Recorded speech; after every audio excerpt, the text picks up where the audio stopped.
Hey everybody, it's Chainsaw Reacts. It's Scooby-Doo Tuesday, guys. You know what that means? Of course it means we're here continuing the journey of Scooby-Doo Mystery Incorporated. This is Season 2, Episode 23, Dark Night of the Hunters. I don't think that's referring to Batman. I doubt it. But anyways, it's an interesting title. Dark Night of the Hunters. So last week's episode, Nightmare in Red, I think is probably one of the most significant and most important episodes of Mystery Incorporated that I've seen so far. We only have a few episodes left and the show's done.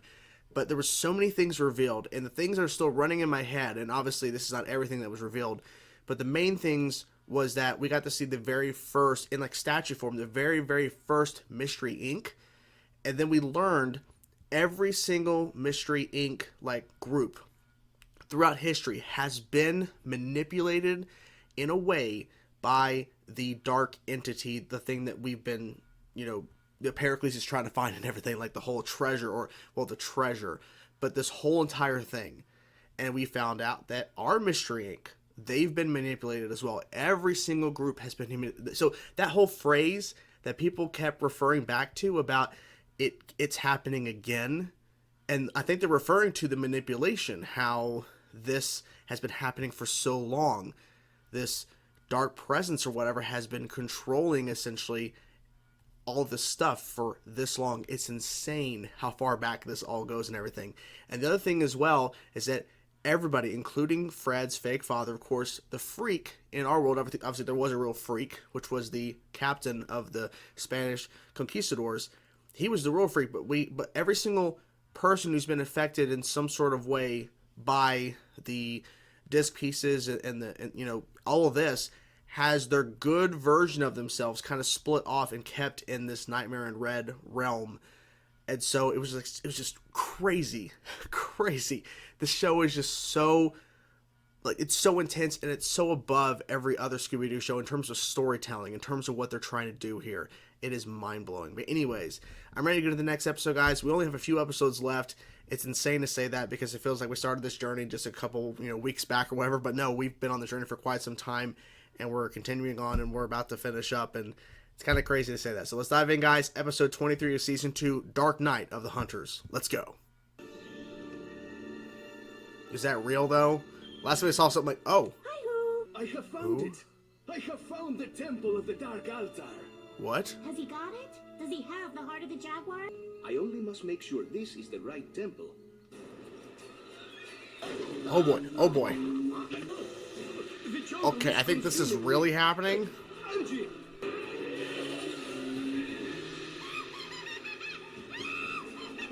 Oh my god. Everything we know could be a lie. Mystery Incorporated. No. Your love of traps. Our entire relationship. Oh no, never. Our love is real, Daph. Oh, he's actually. Wait, who's that? Is that Scooby? Oh, it's both of them. Buried under Crystal Cove. But like, how do we even know we're really best buds? Oh, come on. Best buds do this? I mean, sure. Like not in a gazillion years. I was 16, spending a year abroad studying to be a flamenco dancer. We danced on the beach, built the coral reefs. Ooh.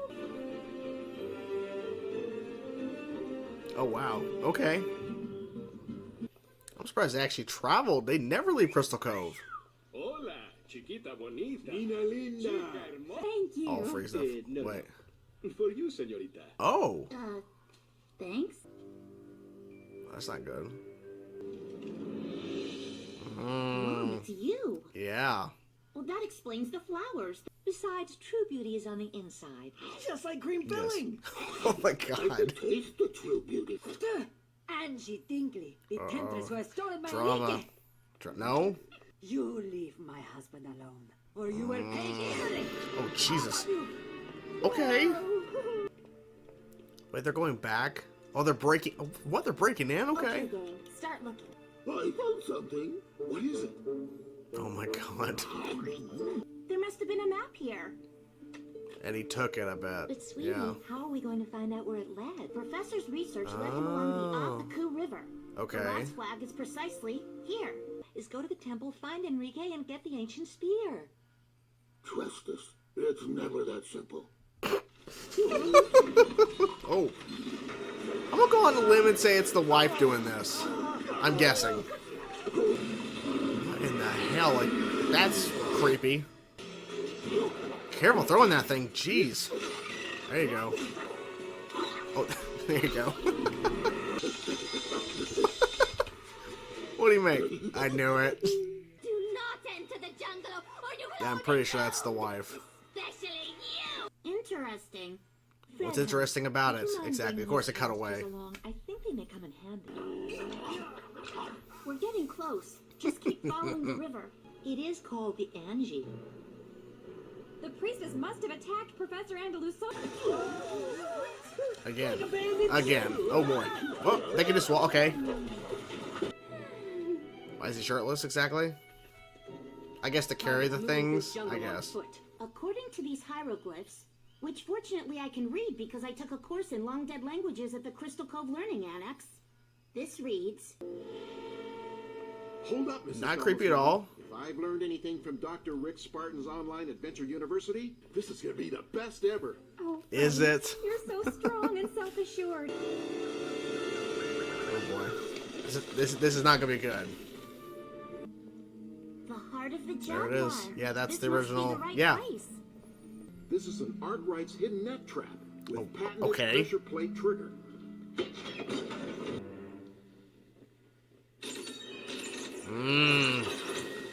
Dang. Now they're just walking in the dark now. Even more dangerous.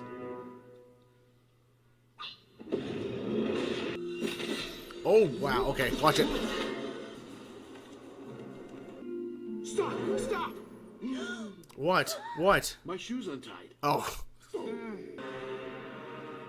Oh, wow. Okay. The heart of the jaguar. Is that really it? Wait. Really? Uh-oh. That laugh. That is great news. I knew that spear wasn't trapped. We only wanted to borrow it. Who wanted to borrow the spear? Put it back. It's obvious. Pickled vine monster. Delicious. What? This has gotten weird, man. Go through all the traps. Ooh, uh-oh. Ooh. Hit the trap. Exactly, yeah. Professor Andalusosa. What? What? It was staring us in the Okay. face all along. Only someone with a background in gardening could have cultivated Oh. it and made it grow so quickly. Professor Andalusosa's first job was as a gardener. Angie, when you left me that summer decades ago, you took my heart with you. Every night since I have dreamed of you. There's only one man I ever truly loved, and that's my husband, Mr. Dinkley. Oh, that's nice. Okay. Enrique, you are not a man. You can have him. But I don't want it. I don't want him. Who are you? Like, why? Yeah, Because why? I asked her to. Oh, okay. Mayor Meadows? It's kind of embarrassing, but What? 3 days ago I had a nightmare. It told me you were in trouble. Okay, that's it. Yeah. Grab your prisoner Yeah. and let's haul. We have an evil entity to destroy. Yeah? I'm just confused on why the mayor... Oh, anyways. It's just that everything that's been happening lately, I've always thought I could count on logic, deductive Yeah, reasoning, okay. We're facts. doing this again. But all that's gone. Believe in yourself. Everything will work out just fine. I mean, I don't know about that. And there you guys have it. And I'll have to say, this episode was a little odd, especially at the end where the mayor shows up and it's revealed that the woman that has been tracking them since they actually landed, because they actually left the United States, they actually left and went to what was it, Yukon Peninsula? It was Peninsula. Oh, I don't even fucking know. I know what I'm trying to say. You know what I'm trying to say. Anyways, so when they landed there, they're being tracked, and then to reveal that the mayor had a dream that they were in trouble or something, and it's like, and even Velma goes, okay, I give up. Like, there's no, it's just a weird explanation of why the mayor had someone following them and everything. I don't know. I don't know. Because this show has already kind of proven that they can pretty much do anything and get away with it at this point, because the fact is, this is actually a real evil entity, because Velma even addressed it last week, and then she addressed it again this week. That she just doesn't know how to handle all this because she's used to figuring out stuff by logic and everything can be explained away, And in this case, it can't. Now, obviously, because I actually have the voice cast pulled up here, when we had the professor, who, of course, fell in love with Angie, a.k.a. Velma's mother, a long time ago, when he was revealed to being the, as it says, Mayan priestess, which I was expecting it to be the wife, but I guess that's the twist, because I guess it's too obvious. Even though at times they have done the obvious answer is the answer at times in this series. But I was thinking, okay, once again, it's going to be clear it's the wife of the professor that's jealous and everything, because we see her and she threatens him with a sword.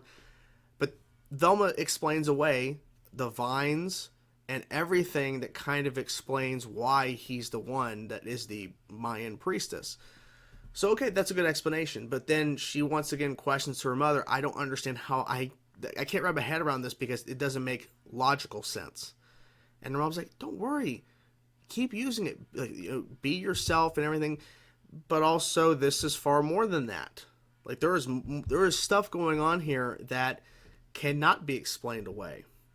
And I think with her quickly addressing the fact that it doesn't make any real sense why the mayor is all the way out here with a buddy of hers from back in the day or something that was tracking them, Velma's like, I give up. Because, like, there's no real explanation. Like, it just doesn't make sense.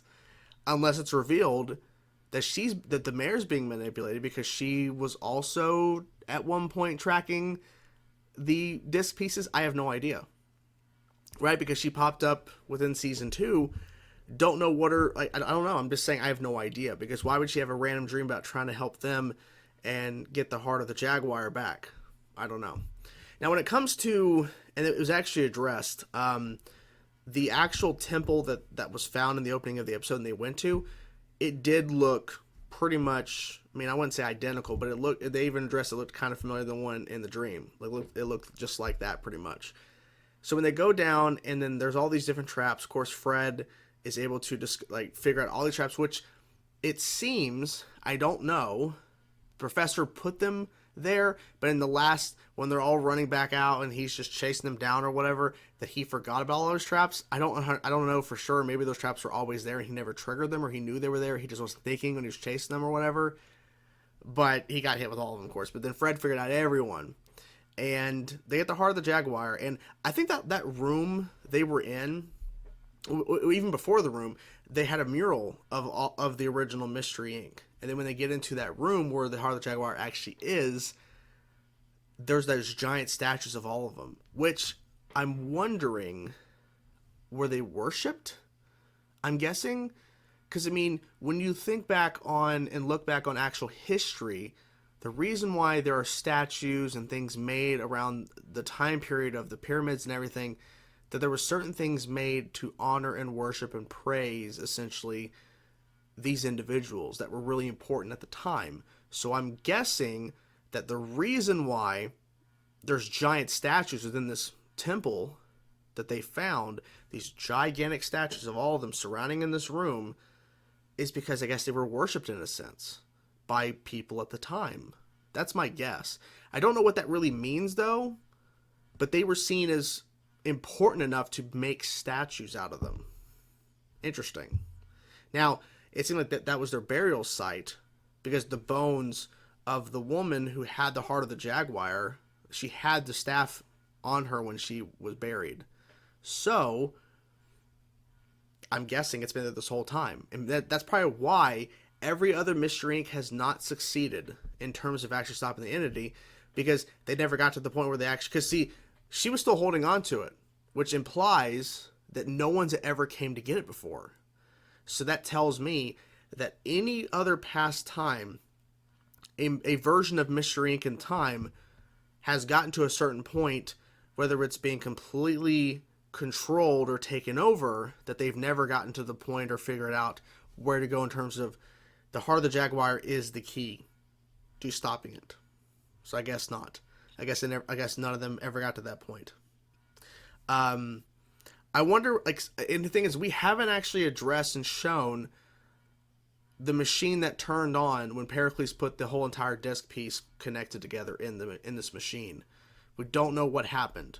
We don't know if it's a tracking device. We don't know if it's something else. to mimic whatever is on the disc pieces in order to operate it to try to find the location. I have no idea. No clue.